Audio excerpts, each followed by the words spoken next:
Hello everyone, Gin Wisteria here. So I'm really sorry that I have been so inactive for the past month.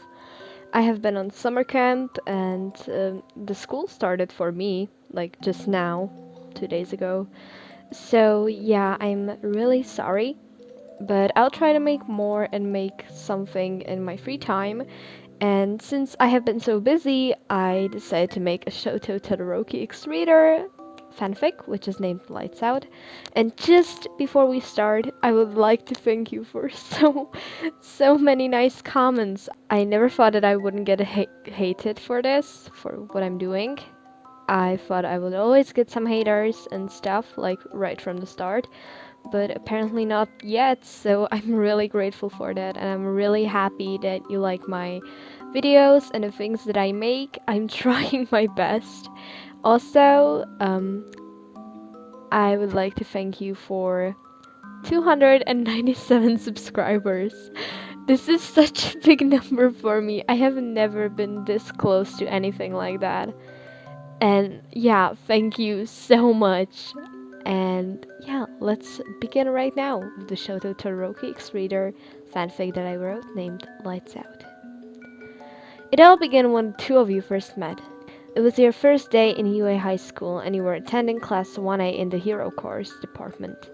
You were not really late, but you were completely lost trying to search for the location in the email Principal Nezu sent you earlier until you bumped into something, or maybe someone.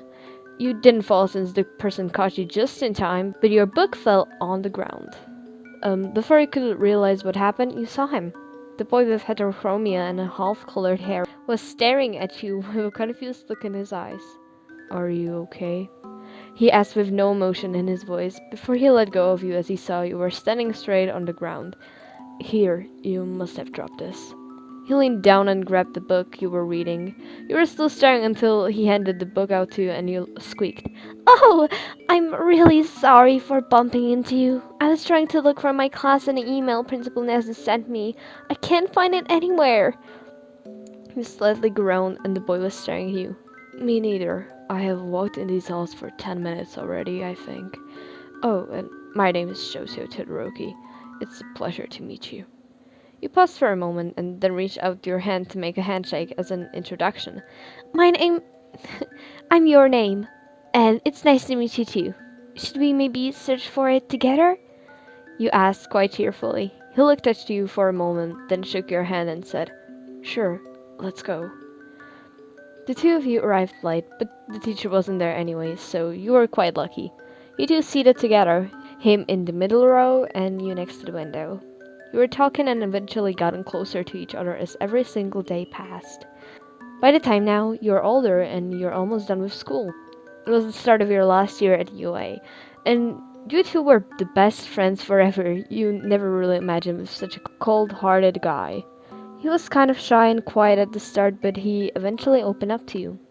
It was on a pretty cold night. You have decided to have a sleepover at your apartment.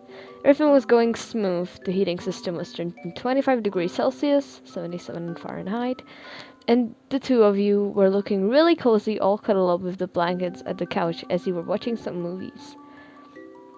Suddenly, the whole room turned pitch black, and you have noticed a small breeze of cold flush over you. You start to tremble as you have noticed the lights have gone out, and Todoroki was nowhere to be seen because of the darkness surrounding you. You let your eyes adjust, then just softly called out, "Todoroki?" Your teeth clicking as you said. The blanket suddenly moved and you have noticed something warm press against your back. "You are trembling. Let me heat you up." You noticed Todoroki had hugged you from behind and your cheeks quickly turned bright red. At that moment, you were grateful for the lights to be out. "Todoroki, I'm scared." You turned to him and snuggled into his chest. You had a childhood trauma from the dark, as your own uncle once tried to kill you when you were peacefully about to fall asleep in your own room. Since then you have always going to sleep with a dim light on. Todoroki let out quite surprised and confused. "Huh?" But then he hugged you tight. There was a moment of silence between the two of you until Todoroki spoke up. "Are you scared of the dark?" "I have been gone through a trauma I'll never forget." I don't really want to talk about it right now." I'm sorry, your name. I have also something you can call a childhood trauma. You know this scar of mine? He told you the story about his scar since you haven't heard it until this very day. And have been really curious to ask him about it, but you didn't want to bring something so touching up. Oh my, I'm really sorry that happened to you, Todoroki. He answered with a small hum and placed it to his left side of his body. Is this better? And please, call me Shoto, your name. You were quite surprised at his words, but soon after he smiled softly and snuggled closer to him. Okay, Shoto. After an hour or two, the lights flickered and suddenly turned on, just for Todoroki to notice you were asleep, peacefully lying in his arms. He picked you up and carried you to your bedroom. As he was about to leave, you grabbed his hand and pulled him closer to you, not wanting to let go of his warmth even when you were asleep. He could have easily escaped your firm grip since you weren't as strong as he was, but he decided to let himself fall down. Todoroki snuggled closer to you and cuddled you as he put his arms around you, and the two of you tangled your legs together. He then placed the blanket over the two of you, and you whispered a soft, "Good night, your name. Sweet dreams," as he kissed your forehead and slowly drifted to sleep. Next morning, you woke up as the sun was shining straight into your face. You remembered just glimpses of last night, so you got up and thought Shoto had already left since it was so calm and quiet in your apartment. Well, it turns out you were wrong. You have opened your door and walked into the kitchen to see Shoto sitting in your armchair and reading a book. Oh, hey, your name. How did you sleep? You were startled at first because he was so quiet you didn't even notice him. You turned to face him as he got up and walked to the kitchen. Oh, hey, Shoto.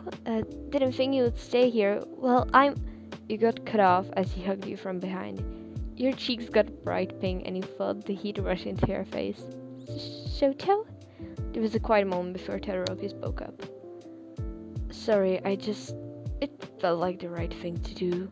You fell asleep in the dark yesterday, but don't worry. I was there to guard you. You looked into his blue and gray eyes. How did you guard me? He looked away with a small blush on his cheeks. Well, you see, you hugged me really tight and didn't want to let go, so I laid down and hugged you since your bed is so small. You felt your whole face had gone red. Then you remembered the one small moment you caught a glimpse of. He kissed your forehead, right? You had to ask him about that. Shoto? He looked at you without saying a thing. Yes? You turned away for a moment and then looked back at him. How do you feel towards me? I remember you placed a kiss on my forehead yesterday. Or was I just dreaming? His face got almost as red as yours and he looked away.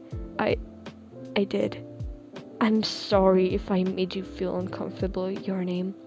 I don't know, I couldn't hold back, I guess.